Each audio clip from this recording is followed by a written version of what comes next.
Praise the Lord. பிரியமானவர்களே, கடந்த ஜூலை மாதம் முழுவதும் நம்மை கண்ணின் மணியைப் போல பாதுகாத்து வந்த ஜீவனுள்ள தேவாதி தேவனுக்கே ஸ்தோத்திரமும் கனமும் வல்லமையும் மகிமையும் ஞானமும் பலனும் கனமும் சதா காலங்களிலும் உண்டாவதாக.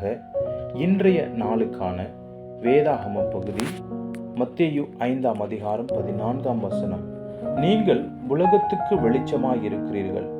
தேவன் முதலாவது வெளிச்சம் உண்டாக கடவுது என்றார்.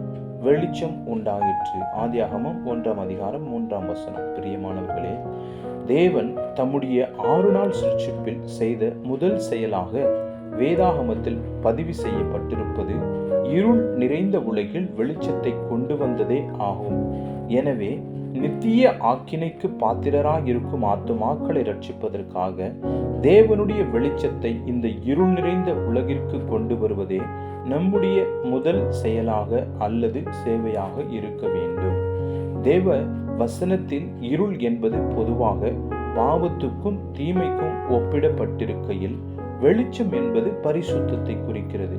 பிரியமானவர்களே, தேவன் கண்ட முதல் காரியம் வெளிச்சமே அன்றி வேறொன்றும் அல்ல. தேவன் வெளிச்சத்தை கண்டார் என்று ஆதியாகமம் 1:4 சொல்லப்பட்டிருக்கிறது. இப்போதும் கூட பாவத்தால் கரைப்பட்டிருக்கும் இந்த உலகில் துன்மார்க்கமும் கொடுமையும் மட்டும் மீறிய நிலையில் இருக்கையில் தேவன் தம்முடைய பிள்ளைகளில் வெளிச்சத்தை, அதாவது தம்முடைய பரிசுத்தத்தையே காண ஆவலாயிருக்கிறார். தேவன் நல்லது என்று முதலாவது சாட்சி கொடுத்தது வெளிச்சத்தை குறித்தே அன்றி ஒரு தூதனை குறித்தோ அல்லது மனிதனை குறித்தோ அல்லது மனுஷியை குறித்தோ அல்ல. வெளிச்சம் நல்லது என்று தேவன் கண்டார். தேவன் உங்கள் ஜீவியத்தின் தூய்மையை குறித்து சாட்சி கொடுக்க கூடாதவராயிருப்பாராயின் நீங்கள் எச்சரிக்கையாயிருங்கள். அவர் உங்களில் இருக்கக்கூடிய வேறெந்த நன்மையையும் அங்கீகரியாமல் போகக்கூடும். நம்முடைய தனிப்பட்ட ஜீவியத்தை குறித்து உன்னில் இருக்கிற வெளிச்சம் நல்லது என்று நான் கண்டேன் என்று தேவன் சாட்சி கூற முடியுமா?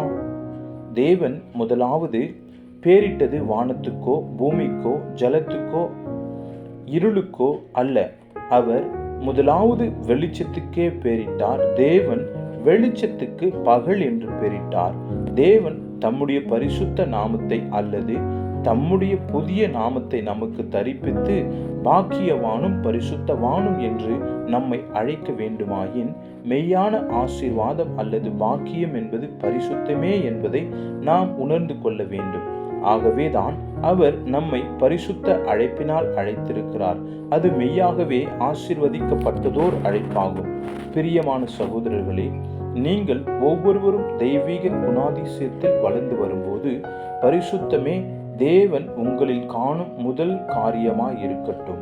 உங்களுடைய ஜீவியத்தின் ஒவ்வொரு பகுதியிலும் ஊழியத்தின் ஒவ்வொரு பகுதியிலும் பரிசுத்தத்தை உங்களில் பேணி வளர்த்து உருவாக செய்கிறவர்களாக இருக்க வேண்டும்.